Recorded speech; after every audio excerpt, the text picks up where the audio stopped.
السلام عليكم ورحمة الله وبركاته. وأنا سلام أصحابي كسو دوادا مقال عصوب oo aynu kaga hadlayno muxuu yahay WordPress. Muuqaalkan maanta adiga ayaan kugu talagalay laga yaabaa inaan ahayn markii kugu horeysay aad maqasho WordPress, balse hadda doonaysa inaad website-kaaga ugu horeeyay samaysato, waxaan si adag kugula talinayaa inaad muuqaalkan daawato ilaa dhamaadkiisa.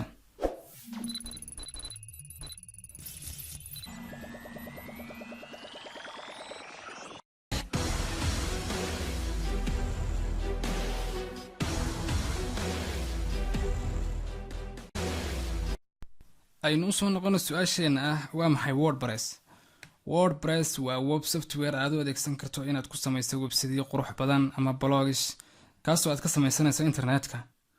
WordPress waxaa la aasaasay 2003 iyadoo ay jiraan dad aad u fara badan oo isugu jira designers, developers iyo bloggers kuwaas oo aqoontooda ku faafiya blog ay ka samaysteen WordPress. aqoontaas ay geliyeen waqtigooda iyo xirfadooda. iyadoo taasi jirto ayaa warka ugu wanaagsan ee aan ku idin hayaa wuxuu yahay WordPress waa bilaash.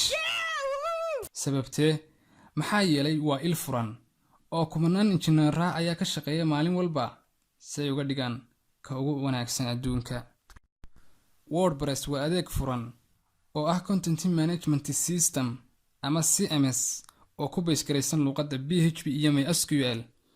CMS wuxuu ku ogolaanayaa inaad waxyaabaha contentiga ah sida sawirrada, fiidiyowiska, dhageysiga iyo muuqaalada aad soo geliso website-kaaga.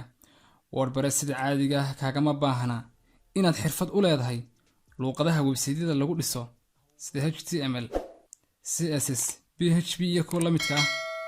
CMS wuxuu kuu sahlayaa in aanad wax koodh ah adeegsan inta aad ku jirto shaqada website-kaaga.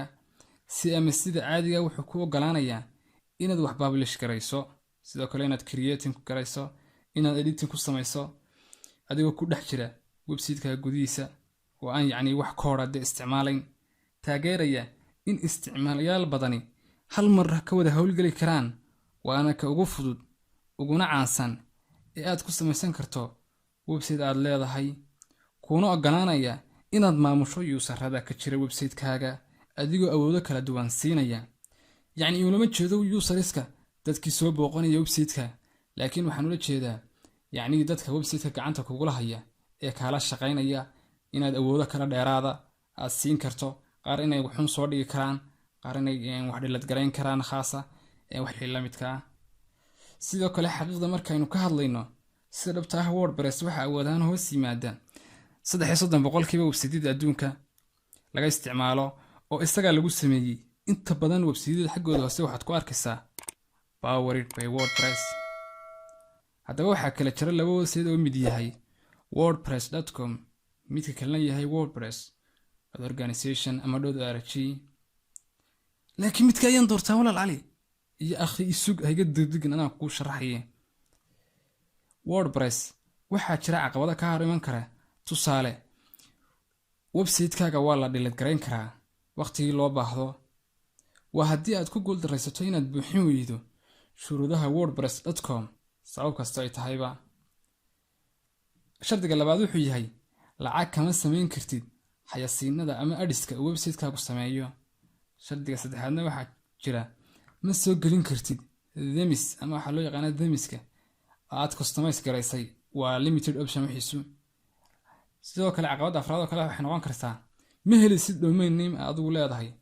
tusaale wuxuu ku siinayaa domain name-kaagii oo xagga dambe laga raaciyay .wordpress.com, laakiin haddaad doonayso inaad domain name aad leedahay hesho oo aan xadidnayn waxaad ka helaysaa isagu wordpress.org. waxaad awood u yeelanaysaa kumanaan blogging ah.